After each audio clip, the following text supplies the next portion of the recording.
नमस्कार, मैं रागिनी। स्वागत है आपका। आप देख रहे हैं खबर। पुनीता पाठक के बाद अब रोशनी मैत्रेय का पलटवार। बोली, मुझे बदनाम करने की साजिश।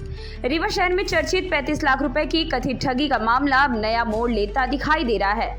बीते दिनों पुनीता पाठक द्वारा प्रेस वार्ता कर रोशनी मैत्रेय पर गंभीर आरोप लगाए गए थे, लेकिन अब रोशनी मैत्रेय ने सामने आकर सभी आरोपों को सिरे से खारिज कर दिया है। शुक्रवार को मीडिया से बातचीत करते हुए रोशनी मैत्रेय ने कहा कि उनके खिलाफ रची गई यह पूरी साजिश उन्हें सामाजिक और राजनीतिक रूप से बदनाम करने के उद्देश्य से की जा रही है। उन्होंने कहा कि जिस लेन देन की बात की जा रही है उससे उनका कोई संबंध नहीं है। उन्होंने आरोपों को निराधार बताते हुए कहा कि वह अनुसूचित जाति समाज से आती हैं और संभवतः इसी कारण उन्हें निशाना बनाया जा रहा है।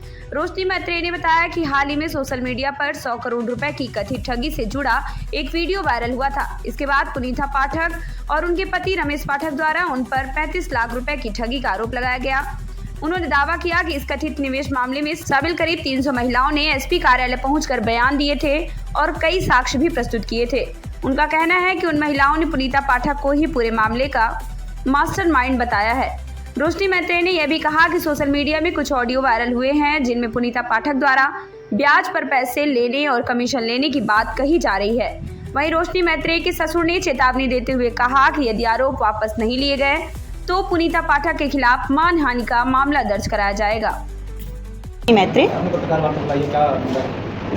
अभी कुछ समय से यूट्यूब पे और मीडिया के माध्यम से एक वीडियो बहुत तेज़ी से वायरल हो रहा था कि 100 करोड़ का कोई मामला था। तो मैंने भी वो वीडियो देखा था। 2 दिन 3 दिन वो वीडियो चला। उसके बाद एक श्रीमती आदरणीय पुनीता पाठक जी हैं, पति रमेश पाठक जी महाजन टोला में रहते हैं, उनका एक वीडियो सामने आया जिसमें उन्होंने अपने वीडियो में बयान में ये कहा कि इस पूरे मामले में अगर मैंने कोई पैसा की लेनी देनी हुई है तो उसमें रोशनी का हाथ है। तो ये उनका कथन गलत है, इसमें मेरा कहीं कोई भी लेना देना नहीं है। और क्योंकि मैं एससी से हूँ और मैं राजनीति भी करती हूँ और अपनी मेहनत से और एससी के कारण मैंने जो भी पद पाया है, आगे तरक्की की है, तो शायद से कहीं ना कहीं उनको ये खुन्नस है कि मैं आगे जा रही हूँ। इसके लिए उन्होंने दोनों चीज़ों को, मेरे नाम को और मेरी तरक्की को मद्देनज़र रखते हुए पूरा अपना जो वीडियो में चल रहा है, जैसा कि वो इससे पहले कुछ जो महिलाएं 100 करोड़ की जो लेनी देनी हुई थी, 3-4 वीडियो वो भी आए थे। उसमें उन्होंने एसपी ऑफिस में जाके किया है। मैंने वो वीडियो भी सुनी है जिसमें पुनीता दीदी खुद स्वयं स्वीकार कर रही हैं कि मैंने है ना पैसे लिए हैं और लेनी देनी हुई है। और उसको आधार पे जब ये सारी चीज़ें मीडिया के सामने आ गई तो उन्होंने मनगढ़ंत कहानी बन के मुझ पे ये गलत आरोप लगा रही हैं। उसी का मैं खंडन करने के लिए आप सबके सामने, मीडिया भाइयों के सामने आई हूँ कि ये सारे मिथ्या आरोप हैं। मेरा इसमें कहीं भी कोई लेना देना नहीं है। एक वीडियो वायरल हुआ है जी, आप वो एक चेक दिखा रही हैं, बोले आपके साइन है उसमें जी, इसमें कहाँ तक सच्चाई है? वो झूठ है। इससे पहले ये अभी और वीडियो में उस चेक से पहले भी वो बोली, उन्होंने सन भी बताई है 2024। तो 2024 से अब तक आपने वो चेक क्यों नहीं है ना इशू कराए? आप 2024 से अब तक क्यों चुप बैठी थी? ये जी। तो ये सारी अगर मुझे सिर्फ फंसाने की चालसाजी है, बाकी का इसमें मेरा दूर दूर तक कहीं भी कोई भी लेना देना नहीं है। पुनीता पाठक जी से आपके परिचय थे पहले, राजनीति कुछ आप लोग जी, अचानक से अब ये बातें कैसे आने लगी? आप एक दूसरे पर आरोप कैसे चल रहे? जी, पुनीता पाठक जी मेरी बहुत अच्छी मित्र रही हैं। उन्होंने, हम लोग पार्टी में, ऐसे हमारा घर से संबंध नहीं है, पार्टी में कभी कोई मीटिंग या बैठक होती है तो हम लोग पार्टी कार्यालय में मिलते हैं। गुड़ चौराहे तक, ऑटो तक हमारा सफ़र रहता है। इस सफ़र के दौरान या मेरे को देखकर या मेरे किसी भी चीज़ को, पॉलिटिक्स को लेके, मेरी जात को लेके, जाति के लिए वो काफ़ी वो हैं। आप चाहें तो इसकी जाँच भी कर सकते हैं। वो छुआछूत काफ़ी मानती हैं। उन्होंने इससे पहले सन तो याद नहीं है, लेकिन उन्होंने चुनाव लड़ा था उसकी, और वो अगर वो चुनाव हारी हैं तो इसी वजह से हारी हैं क्योंकि वो जात पात बहुत करती हैं और मैं एससी की महिला हूँ।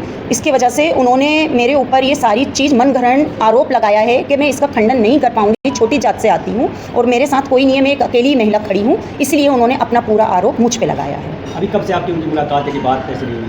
काफ़ी टाइम हो गया है, बहुत टाइम हो गया है और इस तरह से नहीं हुआ है। जब ये वीडियो सारे वायरल हुए हैं तो उन्होंने मेरे को कई बार फ़ोन करके ये सामने उन्होंने मुझसे रखा कि मैं स्वीकार करूं कि मेरी और उनकी दोस्ती है, और उन्होंने मुझ पे काफ़ी प्रेशर बनाया है। मुझ पे ही नहीं, मेरे हस्बैंड को भी कई बार उन्होंने फ़ोन करके ये बोला है कि आप स्वीकार करिए, यानी कि ज़बरदस्ती दबाव बना रही हैं वो। मुझे फ़ोन किया कई बार, कम से कम रमेश पाठक जी ने कई बार हम लोगों को फ़ोन किया, मेरे हस्बैंड को फ़ोन किया, मुझे फ़ोन किया, मेरे ससुर जी को फ़ोन किया, लेकिन क्योंकि ये सारे वीडियो सामने चल रहे थे तो हमने इसीलिए ये फ़ोन उन लोगों के नहीं उठाए। लेकिन मुझसे नहीं रहा गया तो मैंने उनका फ़ोन उठाया तो वो मुझ पर दबाव बना रही थी कि मैं स्वीकार करूँ कि मैं इन सारे कृतक में उनका साथी हूँ। मैंने हमेशा इस चीज़ का खंडन किया। ये जो वीडियो आए हैं लेन देन में पुनीता पाठक का नाम हर बार आता है जी। ऑडियो में वीडियो में, तो क्या ये जो 100 करोड़ का लेन देन का मामला है, तो क्या आपको लगता है पुनीता पाठक उसमें है कि नहीं है? आप क्या कहते हैं? देखिए, जितना जो ये वीडियो चल रहे हैं उतना ही मैं जानती हूँ, इससे ज़्यादा मुझे नहीं मालूम है। जिन महिलाओं ने 100 करोड़ वाली जो 300 महिलाएं हैं, उन महिलाओं ने एसपी साहब के वहाँ पर एक प्रेस वार्ता में उन्होंने सारे साक्ष्य रखे हैं कि पुनीता पाठक ही इसकी मास्टरमाइंड है, पुनीता पाठक द्वारा लेनी देनी हुई है, पुनीता पाठक के खुद ऑडियो है ना रिलीज़ हुए हैं, सारे आप लोग मीडिया भाई लोगों ने भी चलाए हैं। वो खुद स्वतः स्वीकार कर रही है कि मैंने परसेंटेज पे पैसा भी लिया है, मैंने है ना कमीशन भी खाया है, मैंने डबल पैसा भी दिया है। और जो 35 लाख रुपए मेरे लिए बोल रही हैं कि दिए हैं स्कूल के लिए, तो स्कूल के लिए दिए हैं उन्होंने, वो स्वतः स्वीकार कर रही हैं। तो मैं डबल वाले गेम में कैसे आ गई? और आज की डेट में आप मुझे ये बताइए कि कोई किसी को 35 लाख रुपए किसी के कहने पे गारंटर के तौर पे क्या दे सकता है? आपके पास कोई लिखित सबूत है? अगर है तो आप उसको सामने पेश कीजिए।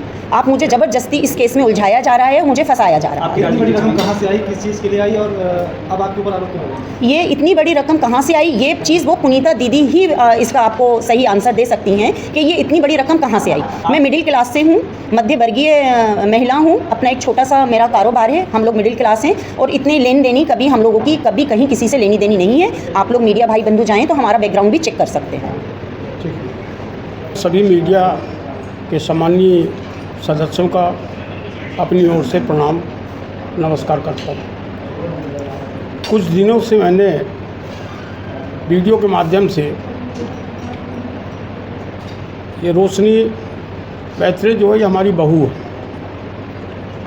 इनके नाम से एक वीडियो चल रहा है कि आदरणीय रमेश पाठक जी, सम्मानीय पुनीता पाठक जी के द्वारा इनके ऊपर कई प्रकार के गंभीर आरोप लगाए हैं।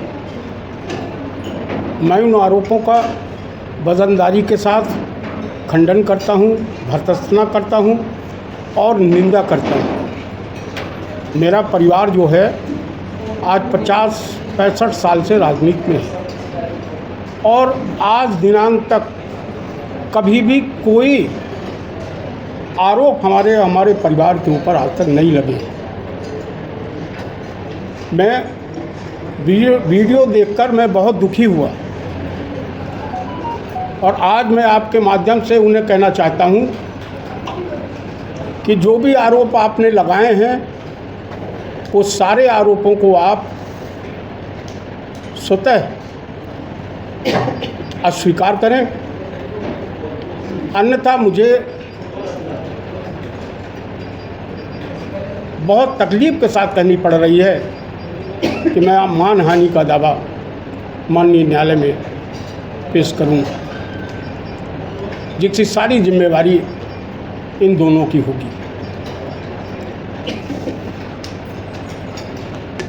मेरा किसी से कोई लड़ाई, किसी से झगड़ा नहीं है। पुनीता जी क्या कर रही हैं, रमेश पाठक जी क्या कर रहे हैं, मुझे इससे भी कोई मतलब नहीं है।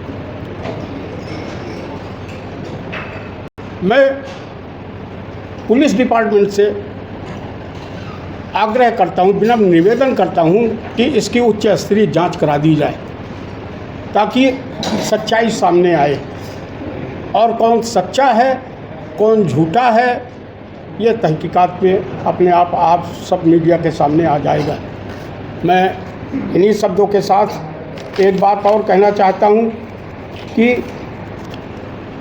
वो खूब वीडियो चलाएं, लेकिन इतना ध्यान रखें कि इतना रहे ख्याल सताने के साथ साथ अब हम भी बदल गए हैं ज़माने के साथ साथ। धन्यवाद। जय हिंद। किस तरह का आरोप लगाया गया? जी, किस तरह का आरोप लगाया गया है? इन्होंने आरोप लगाया है कि किसी महिला को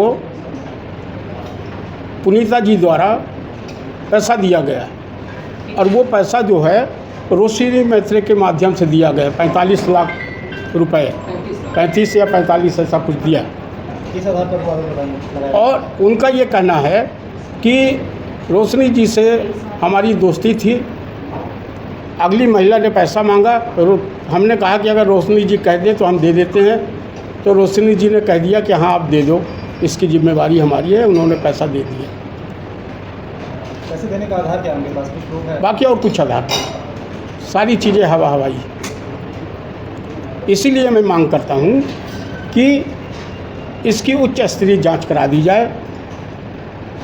तो उससे क्या है कि सत्यता की जानकारी सबको हो जाएगी। अभी ये भ्रम फैला रहे हैं पूरे शहर में। क्या लगता है कुछ राजनीतिक षड्यंत्र तो नहीं है? जी, राजनीतिक षड्यंत्र तो नहीं है इसकी? राजनीतिक षड्यंत्र तो उन्होंने अभी बताया ही कि हम लोग तो मिडिल क्लास के हैं, और मिडिल क्लास के होने के नाते बहुत सारे अपमानों को भी झेलना पड़ता है। कभी कभी अमृत को, जहर को भी अमृत समझ के पीना पड़ता है। तो ये सारी चीज़ें होती हैं, लेकिन इतनी ईर्ष्या, इतनी जलन नहीं होनी चाहिए। अगर कोई बढ़ता है तो उसे रोको मत।